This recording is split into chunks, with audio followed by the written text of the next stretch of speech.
to the NXT Podcast, your home for weekly NXT reviews and insight. The beautiful part of NXT is that when one dream ends, another dream begins. Find all of your NXT news, recaps, and analysis right here.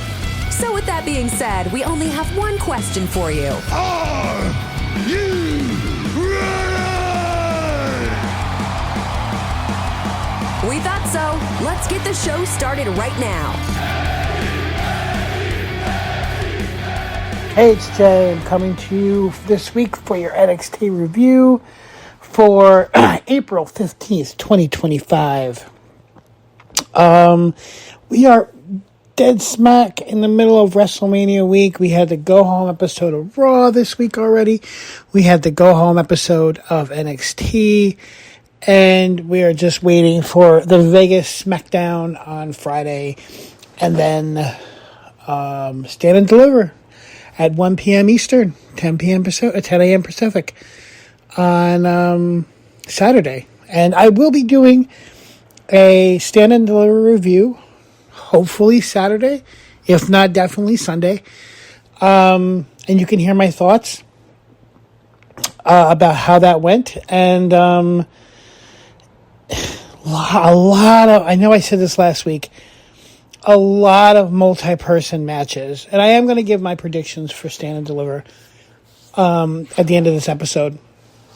But just so many multi-person matches. And I don't know. I don't know how I feel about that. I really, I was really hoping for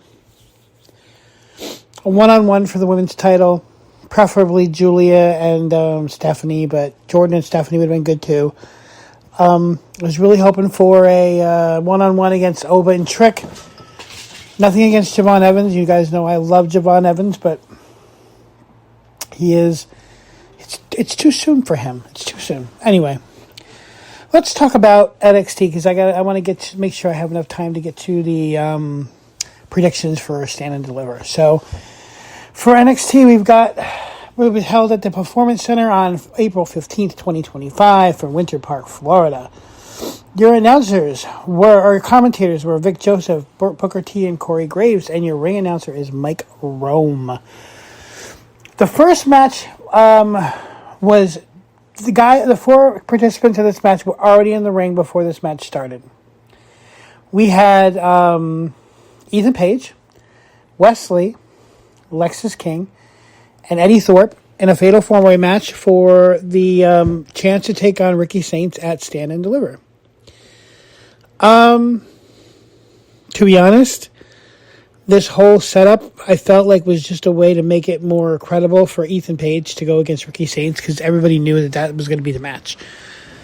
I wish I could take a poll here to say who actually believed that Ethan Page was not going to win this match. He did win this match. And it's going to be a great match. Stand and Deliver is going to be a great match. It'll be Ethan Page versus Ricky Saints. Ethan Page, to me, again, he's the top heel in NXT, bar none. And now he's going over to TNA and working with them to go against Joe Hendry and Matt Cardona. And he's a top heel there. Like, he's just a top heel wherever he goes. And it's only a matter of time before they bring him up. I think they're a little... Well, right now they're a little babyface heavy on the main card, so he definitely could be used. But yeah, Ethan Page wins the Fatal 4-Way match, and we'll be taking on Ricky Saints at Stand and Deliver. Great match. All these four guys. I mean, as much as I give Eddie Thorpe crap because I really don't like his character, it's annoying. He really is a great in-ring competitor. Lexis King is always really good. And then Wesley is Wesley. I mean, he's phenomenal. Again, another guy who eventually will make it on the main roster at some point, I'm sure. So, anyway, Ethan Page wins this match. And then at the end of the match, during the match, Ricky Saints was out there doing commentary. He ended up getting involved, got kicked out, and then came back through the crowd after Ethan Page won and was shooting a promo about taking on Ricky Saints, and then Ricky Saints put him out. So I don't know. I think it's very possible that Ethan Page could win this match. I don't think. Well, I'll talk about my predictions later. I'm saying Ethan Page could win. That's all I'm saying. Ethan Page could win. Okay. Let us talk about... So we have this fatal 4-way match between Jordynne Grace, Julia, Stephanie, and Jada Parker for the Women's Championship. There were 4 separate promos during this NXT episode that highlighted different things about each of the competitors for that match. The promos were great, especially Stephanie's. They actually had Stephanie go down to Chile? Yeah, it's Santiago, Chile. And talk to her family, and it was just, that was amazing. The other ones were just kind of like talking trash promos. The one for Jordynne was actually pretty good too. The one for Jordynne has her transformation to kind of the heavyset girl she was, when she first came into the business to the juggernaut that she is today. That was a pretty good one too. I'm not going to go through all of what was said during these promos because they would take forever. But we're going to talk. So there wasn't any in-ring stuff with the ladies. I will talk about who I think is going to win the match later on. But, the promos were okay. They were just okay. Second match we had was Lola Vice versus Tatum Paxley with Gigi Dolan in Tatum's corner for the ladder match qualification for the Women's North American Championship. This was a great match. Tatum Paxley, for all her craziness that she does, outside the ring, she is such a great in-ring competitor. And Lola Vice is great too. Obviously Lola Vice is amazing with all the, even with all the dancing and stuff, she's a great competitor. This was a great match. It really was. I'm not going to say it's match of the year contender or anything like that, but it was definitely a really good match. And at the end, it was Lola Vice who came out victorious.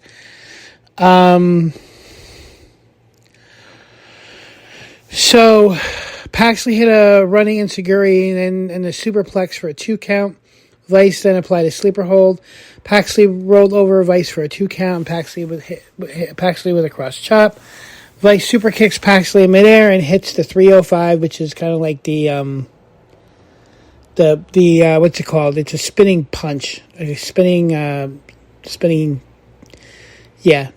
punch is basically what it is. So Lola Vice wins. So Lola Vice now is also a part of the ladder match. And again, we'll go through the ladder match information, We'll go through the when we talk about the...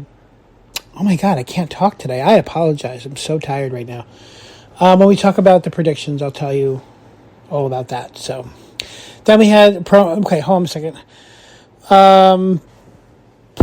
Then at Stand and Deliver, there'll be a triple threat match pitting Fatal Influence against the Metaphor Girls plus Tatum Paxley and Gigi Dolan. The winner of the match will get a shot at the Women's Tag Team Championship the Tuesday following Stand and Deliver. So whoever wins against Liv and Raquel versus Bayley and Lyra Valkyria, whoever wins that match will go against the winner of this match on Tuesday night in Vegas, because they're in Vegas still for NXT on next Tuesday. So yeah, then Roxanne Perez comes and complains how she's, the reason why the NXT women's division is so strong. Yes, she doesn't have a match at Stand and Deliver, and then Ava says, "Hey, Roxanne, if you can get a tag team partner, she'll have no problem making the match a fatal 4-way." So we'll see what happens. Then we had the promo for Julia, as I spoke about before. The third match was a gauntlet match. So it was a tag team. Okay. I like this a lot. I'm going to tell you about the tag team gauntlet match. I liked it a lot, but I have a problem with one thing. So we had a tag team gauntlet match for the winner to face Fraxium at Stand and Deliver. We have everybody that's in this is Hank and Tank, No Quarter Catch Crew, The Culling, Josh Briggs and Yoshiki Inamura, and Tyson DuPont and Tariq Igwe.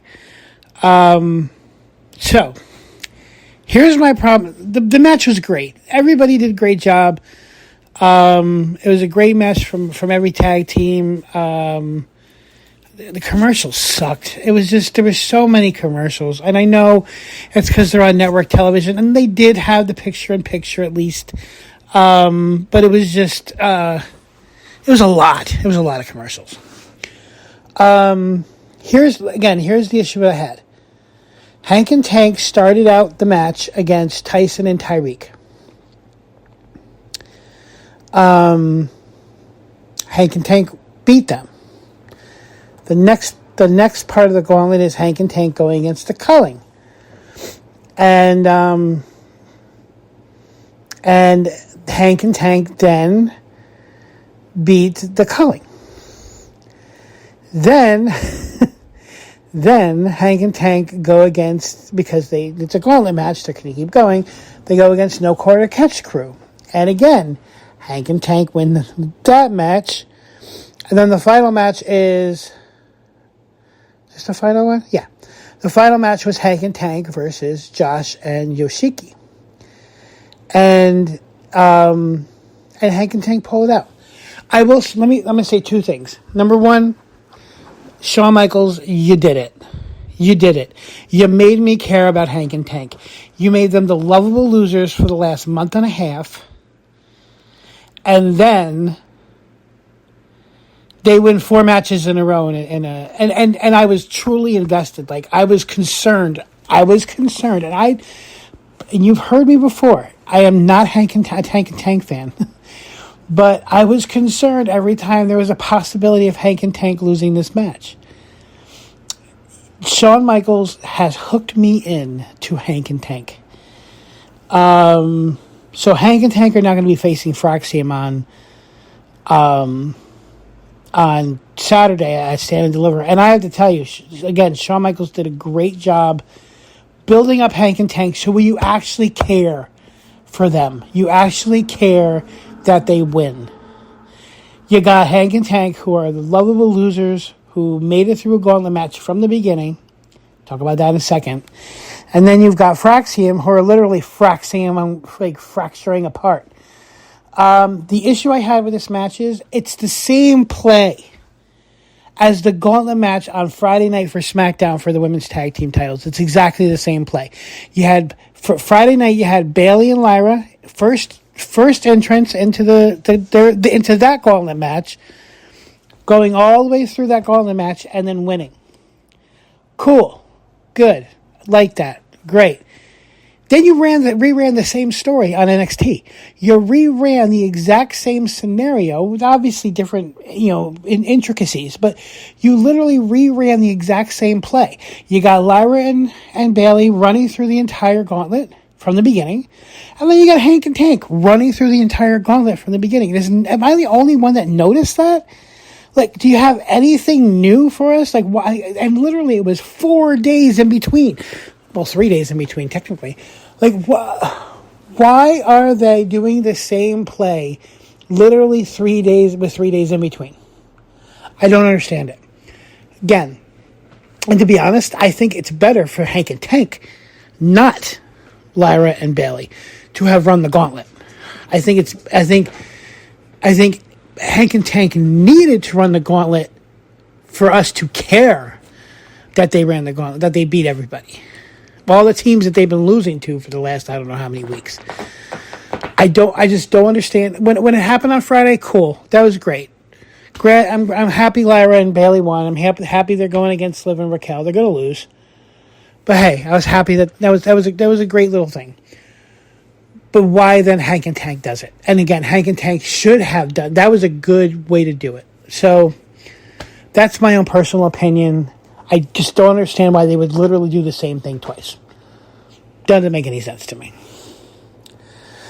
Okay, after the gauntlet match, we see Stevie Turner give Kali Armstrong some encouragement ahead of her fatal four-way main event tomorrow on WWE Evolve. And by the way, if you haven't seen Evolve yet, it's great. You should actually watch it.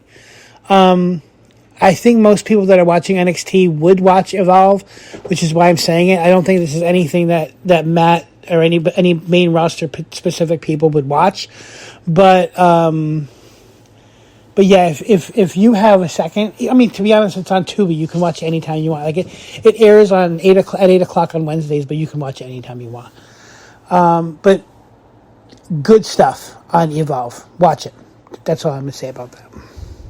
Maybe someday I'll even do some. I'll add on some Evolve reviews too. So then we have Tony D'Angelo, who's not yet arrived for the parking lot brawl with Dark State. So the underboss is now calling the shots. Luca Crisafino says that he never backed down from a fight. And Stacks tells Rizzo to get out of there, and the family attacks Dark State with crowbars. Problem I had with this is the way it was set up was like, is it a match? Is it a backstage match? Is it just somebody beating the crap out of somebody else? I never really understood why this thing happened. It's just beating up people for the sake of beating up people. And I understand they attacked Tony D'Angelo a couple weeks ago, and this is payback. Dark State did, but I don't understand the purpose of it, to be honest.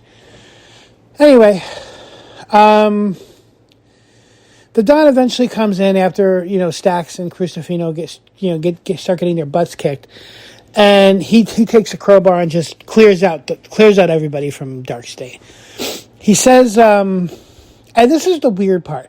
So Tony D'Angelo makes sure that that Stacks and Crucifino are doing okay. He's talking sweetly. He's like, "Oh, you're all right. Everything good." And then, on a dime, he just is like, "What are you doing there?" I was just like, wait a minute. You were just being the sweetest dude, and now all of a sudden you're yelling. Pick one. Just pick one.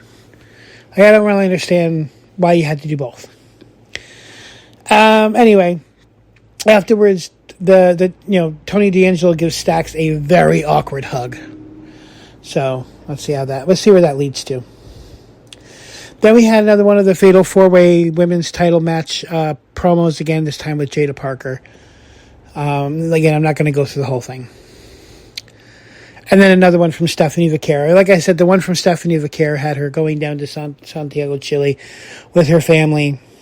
I liked hers the best, to be honest. I liked hers the best. Shoot. I lost my feed. Oh, there it is. Excuse me. Okay. The next thing we have is Kelly Kincaid. She had a backstage interview with Hank and Tank. And they said they received advice from some legendary tag teams to tag teams from both Raw and SmackDown. They didn't have to change anything, just had to be themselves and leave everything in the ring. Fraxian then joins the conversation, and they're looking forward to the challenge. Nathan Frazier says that it's a shame that Hank and Tank ran the gauntlet for nothing. Hank and Tank agrees to disagree with Frazier and Fraxian and tells Fraxian that they will see them at Stand and Deliver, but Frazier refuses to shake their hands. So then we got Roxanne complaining in Ava's office and says that she's going to be her own tag team partner, but Ava says no. And if she really wants to compete in Stand and Deliver, and then Cora Jade walks into the office, and Cora asks Roxanne if she's willing to apologize. They are definitely going to be a tag team, though, at Stand and Deliver, because there were social media posts with the two of them posing on stairs. I think I saw it on Instagram, Twitter, one of the, X, whatever it's called. Okay. Then Andre Chase doesn't want to ruin Uriah Connor and Kale Dixon. Thea Hale makes her big return. Thea gives Mr. Chase her blessing, and she's planning on qualifying for the Women's North American Championship match, which then leads to the fourth match of the night, which is Carmen Petrovic versus Thea Hale. I so missed Thea Hale. I forgot how much I miss Thea Hale. And I'm going to give a little spoiler right now. She is my She's my darling. Well, she won the match against Carmen Petrovich. Let me lead it with that. I started talking without realizing what I was saying. I'll tell you how in a second. But so she's in the ladder match. She's the last participant in the ladder match for the North American title, and she's my dark horse. Like, she's my girl. I want her. Like, she's awesome. She's like 4'11", 4'10", Spitfire, like screaming out top of her lungs. Like, she's so funny, so good. She's gonna need probably an extra high ladder because of her height. But yeah, like, anyway, so just to get back to the match real fast. At the end of the match, we got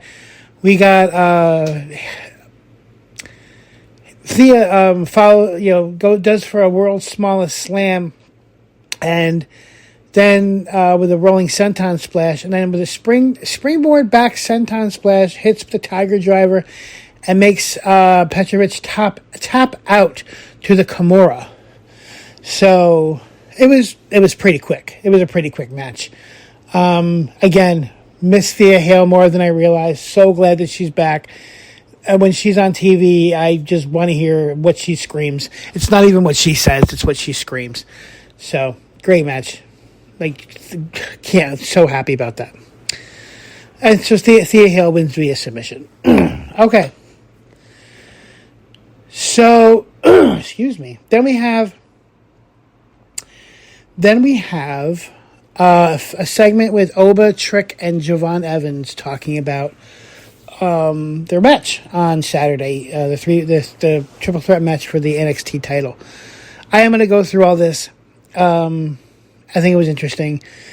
And Trix comes out and says, "Hey man, let's talk about it. I've been doing a whole lot of thinking lately who I am. A couple weeks ago, the young OG came out there and said that I'm Carmelo Hayes. But I get it now. You either die the hero or you live long enough to become the villain." Great line, by the way.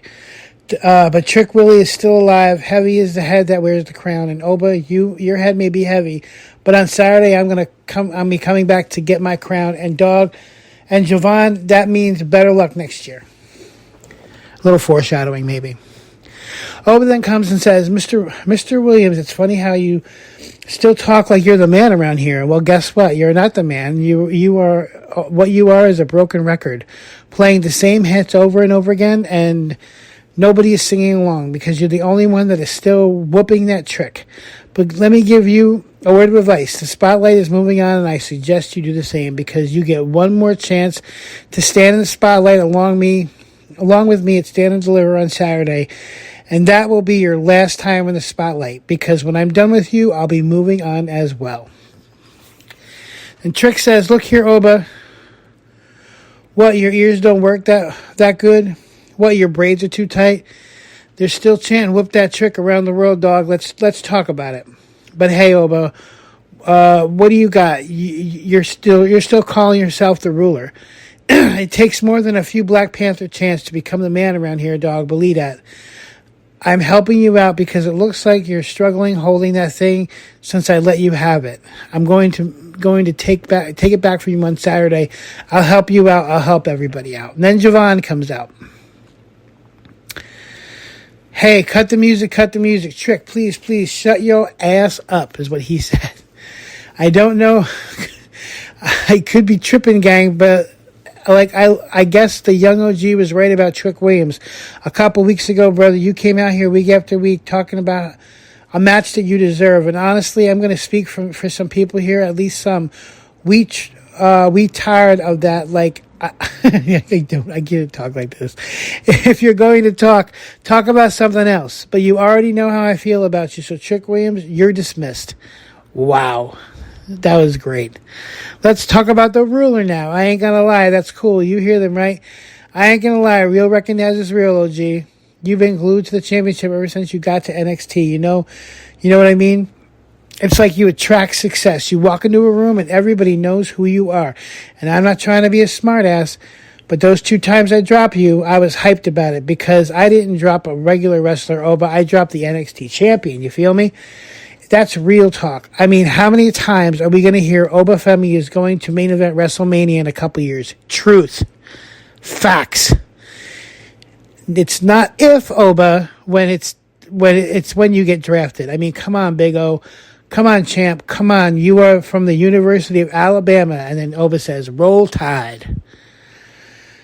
Javon then says, we're talking about roll Tide. I mean, if I'm being honest, you're supposed to get to Raw, to SmackDown, and be great. But my problem with you is you walk around this arena, you walk around this performance center, you walk around NXT like it all revolves around you. I'm about the dead ass with you, bruh. This kid from North Carolina wasn't supposed to make it to WWE, but guess what, champ? I did that. You think you're favored for Saturday, but little do you know, bruh, that's the way I like it. Yerp. I am just reading what it says. For those of you that are younger than my age of 48, you probably get this a lot more than I do. But again, I love Javon Evans, and just the energy that he has, whether he's cutting a promo or whether he's wrestling in the ring, is amazing. Then Nova says, ladies and gentlemen, Javon Evans, the young OG. This is what 20 years looks like. Look at him, 20 years old. You had a phenomenal rookie year, and if anybody knows anything about having phenomenal rookie years, it's the ruler. Isn't that right? You're the future of this place, but like I said, I am the present. The future is not here yet, and you're right about one thing. This place doesn't revolve around me because I have this. I have this, and this makes me the man. Because I have this, I am a top dog, and you can't handle it because you are a child. Excuse me. Trick says, I'm going to help both y'all out. When you're done hugging, giving each other with compliments, you can talk about what matters, and that's me getting my title back on Saturday. Believe that. Javon says, no. If we're going to talk about Saturday, it's about how neither of you can touch me in the damn ring because we all know I'll run circles around both y'all, and that's the facts. Oba and Trick repeatedly throws Javon then over the top rope. Oba and Trick start trading haymakers, and Javon drops both Oba and Trick at the same time with the springboard cutter. Love the springboard cutter. Almost as nice as the Soul Snatcher, which I'm going to talk about in a second. This was a good episode. It was a good episode. It moved things along. Yeah, all the matches were good. Were really good. Some of them were great. Again, the gauntlet match was really good. Again, I don't think it should have been the same thing as the other night. But overall, great episode. And so now I'm going to do the predictions for Stand and Deliver. There is a match during Countdown of which we talked about earlier, which is Roxanne Perez and Corey Jade versus Fatal Influence versus Meta-4 versus Tatum Paxley and Gigi Dolan in a Fatal 4-Way elimination match, and the winners will become the number one contenders for the WWE Tag Team Championship. Honestly, if I had to pick, which I do, because that's my job, I will probably say that Fatal Influence is going to win this match and go against the winner of the tag team match at WrestleMania. I don't think they're going to win on Tuesday. I don't think they would ever put the women's tag team titles on NXT. You know what? Maybe they will. Maybe they're realizing that the tag team women's titles would be better on NXT than they would be on the main roster because there's so much more depth in NXT. I don't know. What I can tell you is my prediction: Fatal Influence will win this. Second tier Meta-4, but Fatal Influence, I believe, is going to win that match. Then we got the champion, the NXT North American champion, Ricky Saints, against Ethan Page for the NXT North American Championship. So if you go by the old school logic that whoever gets dropped at the episode before the pay-per-view loses, then Ethan Page is going to win this match. I think they recently put the title on Ricky Saints. I don't think they're going to take it off him anytime soon. He draws viewers. That's just the way it is. I would love to see Ethan Page win this title. I think it's a step down for him, to be honest. And I see Ricky Saints retaining the North American Championship. So Then we have the champions Fraxium against Hank and Tank for the NXT Tag Team Championship. Now, if I like Fraxium a lot, I think they're phenomenal, and they will be phenomenal no matter where they are. But I'm a little disappointed that they're not going against the Hardy Boys, to be honest. But that being said, they made us care too much about Hank and Tank for them to lose this match. I believe in my heart of hearts that Hank and Tank will win against Fraxium. It's not going to be pretty. Hank and Tank are not pretty. Fraxium is pretty, the way they do stuff. Hank and Tank are not pretty.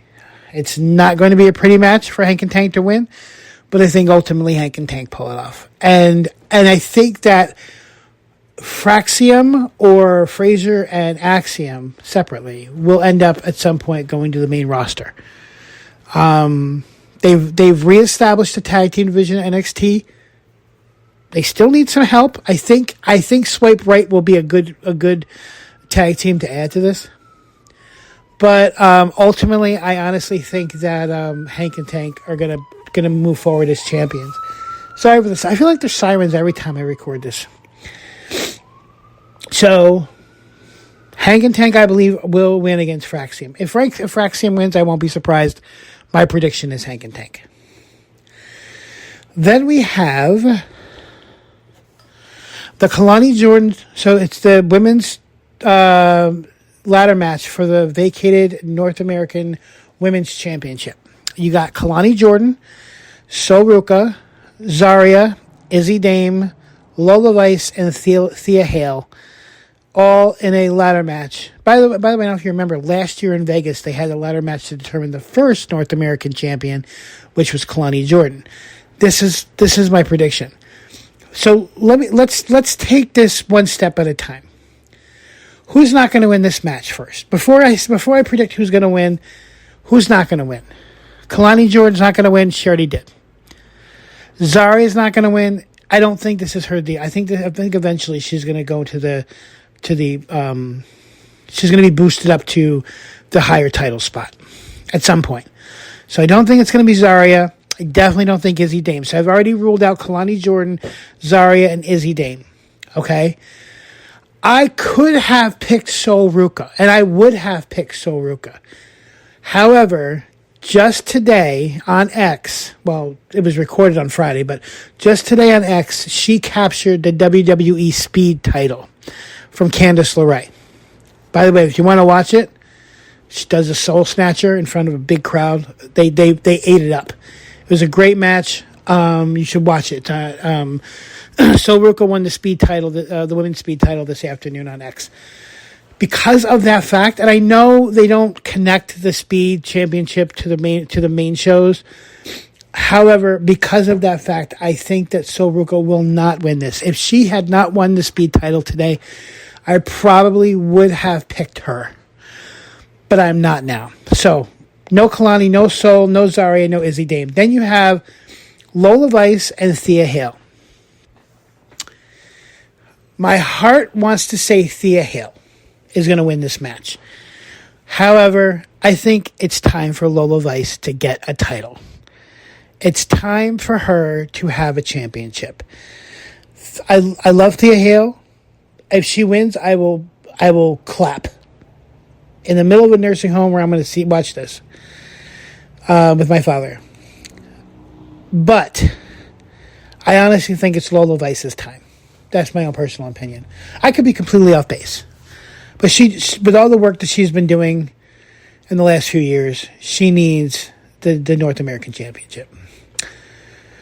Okay, so then we have the Family versus Dark State in a 6-man tag match. So I think that it's going to be revealed that Stax is the leader of the Dark State. I think it's going to end up being like a no contest, and Dark State's just going to beat the crap out of the Family. That's my opinion. Or it could, I'm just going to stick to it. Stax is the leader of Dark State, and they all pick off Tony and Christofino. Okay. So then we have the women's championship between Stephanie, Vaquer, Jordan Grace, Julia, and Jada Parker in a fatal 4-way match. This is a tough one. I'm leaning towards Stephanie retaining the title. I think that eventually her and Jordan will go one-on-one. Eventually her and Julia will go one-on-one again. I think that because this is a fatal 4-way match and Julia is hurt, that this is the only way that she could participate in this, because she doesn't have to do one-on-one stuff. But I think ultimately Stephanie, and this is not my heart talking, y'all know Stephanie's my girl, but I honestly think that Stephanie ends up retaining the title. And then the last match, you got Obafemi, Trick Williams, and Javon Evans in a triple threat match for the NXT Championship. Again, I think that Obafemi retains the title. I think Trick is along for higher things. I think Javon Evans, it's too early. It's too early for Javon Evans to have that title. Next year at this time, 100%. 100% next year. This year, it's too soon. If they put the title on him, fine. But it's too soon, I believe, and he needs to wait a year. He needs to get a year more underneath his belt, no pun intended, before he gets the championship. So I honestly think that I think Oba is going to retain the title. I think Oba is going to be around for another year. I think Trick is going to be moving up soon. That's my opinion. And that's what I do on this. So I give my opinions on NXT. Let me know what y'all think. Let me know what you think about my predictions. So I'm going with Oba retaining, no contest for the Family versus Dark State, Stephanie retaining, Lola Vice winning the North American Championship, Hank and Tank winning the Tag Team Championships, Ricky Saints retaining, and Fatal Influence winning in the Fatal 4 elimination match. Okay. There you go. Can't wait for this weekend. Like I said before, I will be doing a Stand and Deliver review, hopefully on Saturday, definitely by Sunday. And if you have any questions or concerns, my name, I'm right on X. You can ask me anything on X. It's Jay from the HV. J from the HV. Jay from the HV. Or J _Gumaer, Gumaer. If you want, you can see my name is spelled in the headline of the podcast. It's J _Gumaer. Send me a line. Let me know what you think. I really want to hear people's opinions on my opinions. Am I right? Am I wrong? Tell me why. Let me know. And until this weekend, happy WrestleMania week. Thanks for listening to the WWE Podcast. Don't forget to subscribe on your favorite podcast app so you don't miss a show, or head to WWEpodcast.com. And for all of these shows ad-free, head over to patreon.com/WWE Podcast. Until then, we'll see you next time.